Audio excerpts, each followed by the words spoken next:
Separate Ways turns 1 year old, and to celebrate, I have found an amazing strategy, and I wanted to share it with you. This is the ultimate strategy, the hidden strategy that nobody uses to completely and fully master the Separate Ways DLC in Resident Evil 4 Remake.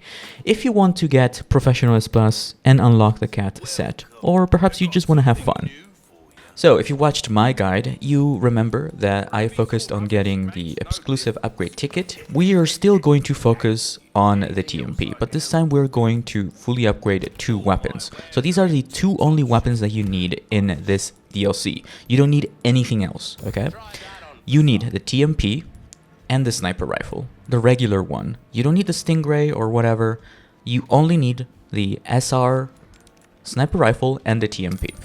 So, step 1, we have to sell everything that isn't the TMP stock, the scope, and the sniper rifle, and its respective ammo.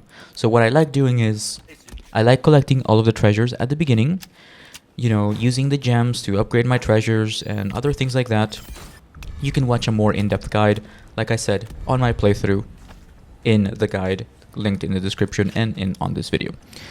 Essentially, we are using the spinels. We're still doing the requests. Essentially, we're using the spinels from the request to buy small keys. Small keys and charms. The charms are something optional for later, but for now, focus on at least 3 small keys. The small key will allow you to open the hidden drawers around the village, the island, and the castle. But most importantly, the island and the castle. The first section of the story. These will reward us with treasures. These treasures will be incredibly useful for upgrading our TMP. So what I like doing is I like maxing out the damage on the TMP right off the bat. Nothing else matters. Okay, so focus on fully upgrading the firepower of the TMP. After that, we are going to be purchasing the stock, the attachable stock for the TMP. Now trust me on this one, because this will increase your TMP's critical hit rate. A critical hit rate means it'll increase your higher chance at dealing extra damage. So in Resident Evil 2 and 4, there is a system that is related to how many critical hits you can deal, and that's related to the crosshairs that you have on your screen. So you might have noticed when you move around, your crosshairs are not visible or they're fully spread out. When your crosshairs are focused very tightly together in the middle of your screen, that means you have a higher chance of dealing critical damage.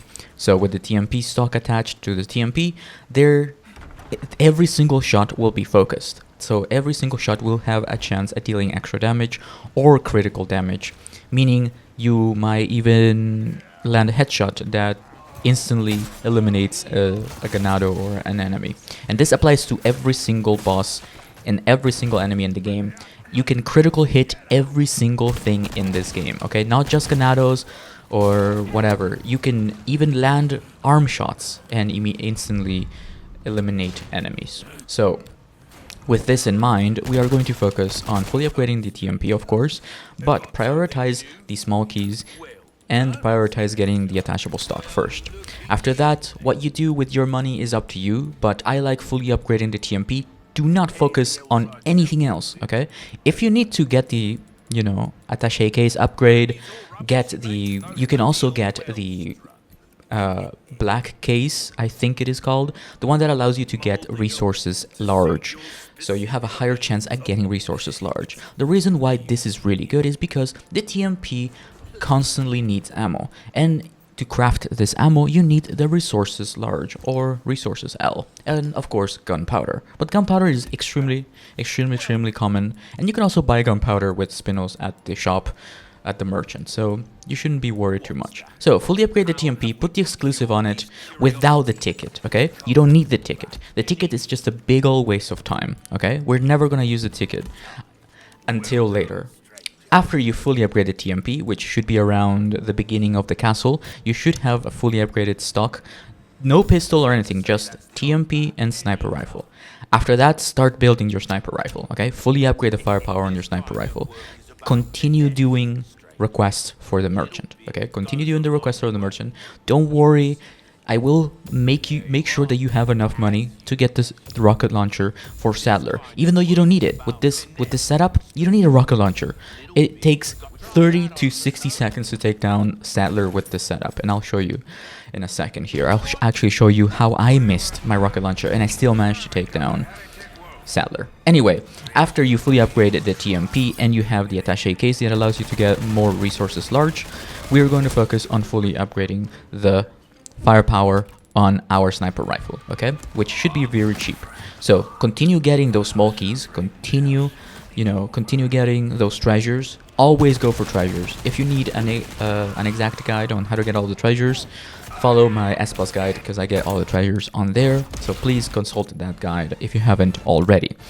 Anyway, fully upgrade the firepower of the sniper rifle, and then continue doing requests for the merchant. This will give you enough spinos to get the exclusive upgrade ticket for the sniper rifle. Now mind you, you don't need it, but this is just to spare you 100k. So the faster you can get the exclusive on the sniper rifle, the better, because the sniper rifle increases its damage by a lot, making it better than a magnum. So like a Killer 7 or something like that.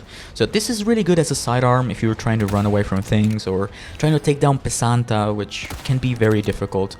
But yeah, so combine the fully upgraded TMP with stock, the fully upgraded sniper rifle with the biosensor scope that you get in the sewers later, and always get the small keys. The only small key that I didn't use is the last one in the, I believe it's in the island, but yeah, if I remember correctly, I only used 3 or 4 small keys. But anyway, yeah, so those are the best weapons in separate ways for Resident Evil 4 Remake in 2024. This is the Gold Edition, the definitive edition. There won't be any more updates for this game, so this is the ultimate guide for S Plus Professional, getting the cat set in Resident Evil 4 Remake as Ada Wong in the Separate Ways DLC. So that is the best, absolute best strategy that you can absolutely do in this guide, in this mode. If you haven't already, check out my S Plus guide for Resident Evil 4 Remake as Leon. I managed to finish that in under 4 hours, I believe, so check it out. I have a ton of guides for Resident Evil 4 Remake, other games as well, and stay tuned, we will be focusing on other things as well. Quick tips for other Resident Evil games. Currently working on a Resident Evil 1 playthrough and Resident Evil 2, the original ones, so stay tuned for that. Hit the notification bell, leave a comment down below to help with the engagement so more people can join us here on our channel, and leave a like if you enjoyed it. Anyway, take care, and remember, you're amazing.